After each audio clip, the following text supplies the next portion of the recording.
এদিকে বন্যার ভ্রুকুটির মাঝেই আবারও উদ্বেগ বাড়ালো বৃষ্টি। গত দুদিনের বিরতির পর আবারও আরামবাগে শুরু হয়েছে বৃষ্টি। ভোর থেকেই মুষলধার বৃষ্টি আরামবাগে, ফলে বিপর্যস্ত জনজীবন।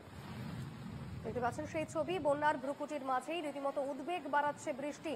মুষলধার বৃষ্টি শুরু হয়েছে আরামবাগে। দুদিনের বিরতির পর আবারও বৃষ্টি আরামবাগে। সরাসরি কথা বলে নেব, রয়েছেন প্রতিনিধি তুহিন পাত্র। তুহিন, ঠিক কি ছবি? কারণ যে বন্যার ভ্রুকুটি কিছুটা আশ্বস্ত হয়েছিলেন সেখানকার বাসিন্দারা, তারপর আবারও বৃষ্টি শুরু হয়েছে আরামবাগে। এই মুহূর্তে কি ছবি? একদমই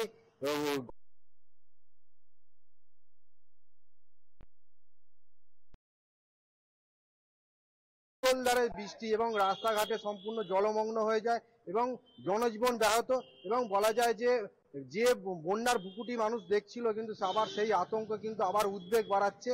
কারণ এই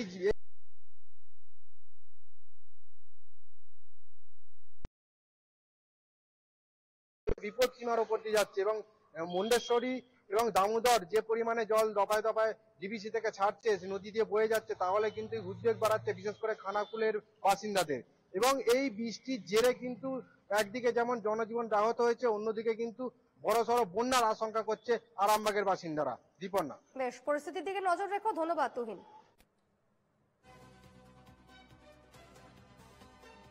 আগামী 24 থেকে 48 ঘন্টা বৃষ্টির পরিমাণ কমবে দক্ষিণবঙ্গে। কোথাও কোথাও বিক্ষিপ্তভাবে বৃষ্টি হবে।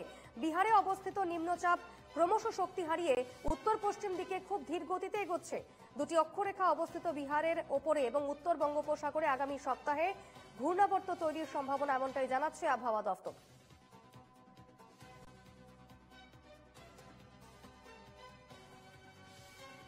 কথা বলে নেব, রয়েছেন প্রতিনিধি পৃথা দাশগুপ্ত। পৃথা, কি জানাচ্ছে আবহাওয়া দফতর?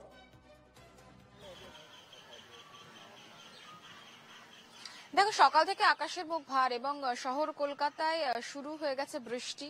যদিও সেটা এখন হালকা বৃষ্টি হচ্ছে, তবে পূর্বাভাস রয়েছে যে আজকে দক্ষিণবঙ্গের বিভিন্ন জেলায় কিন্তু হালকা থেকে মাঝারি বৃষ্টি, বিক্ষিপ্তভাবে বৃষ্টি, কোথাও ভারী বৃষ্টির সম্ভাবনা রয়েছে। তবে বৃষ্টির পরিমাণ কমবে এবং আগামী 24 ঘন্টার মধ্যেই বৃষ্টির পরিমাণ কমবে এবং বুধবার থেকে দক্ষিণবঙ্গে ফের বৃষ্টির পরিমাণ বাড়বে। নিম্নচাপ অক্ষরেখা এবং তার সঙ্গে একটি ঘূর্ণাবর্ত তৈরি হওয়ার সম্ভাবনা রয়েছে আগামী সপ্তাহে।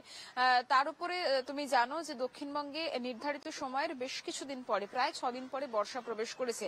ফলত গত সপ্তাহ জুড়েই যে বৃষ্টি, কখনো হালকা মাঝারি কখনো বিক্ষিপ্তভাবে দক্ষিণবঙ্গের বিভিন্ন জায়গায়, উত্তর 24 পরগনা, দক্ষিণ 24 পরগনা, 2 মেদিনীপুর, পূর্ব বর্ধমান, পশ্চিম বর্ধমান, নদিয়া, বাঁকুড়া, বীরভূম, হাওড়া, হুগলি সব জায়গাতেই বৃষ্টি হয়েছে এবং সেই বৃষ্টি বজায় থাকবে আগামী 24 ঘন্টা। আজকে সকাল থেকেও কিন্তু আমি যেমনটা দিয়ে শুরু করলাম যে একেবারে আকাশের মুখ ভার, ইতিমধ্যেই হালকা বৃষ্টি শুরু হয়ে গিয়েছে। রবিবার ছুটির মেজাজ, ফলত স্বাভাবিকভাবে আবহাওয়া কিন্তু ভালোই রয়েছে। দক্ষিণবঙ্গ ছেড়ে উত্তরবঙ্গের দিকে তাকালে সেখানে ভারী থেকে অতি ভারী বৃষ্টির একটা সতর্কতা রয়েছে মঙ্গলবার পর্যন্ত, এবং বিশেষ করে 2 জেলার ক্ষেত্রে কালিম্পং এবং আলিপুরদুয়ার এবং জলপাইগুড়ি। আর অন্যান্য জেলা অর্থাৎ দার্জিলিং, কালিম্পং থেকে শুরু করে মালদা, 2 দিনাজপুর, সেখানেও বৃষ্টি হবে, তবে বিক্ষিপ্তভাবে বৃষ্টি হবে।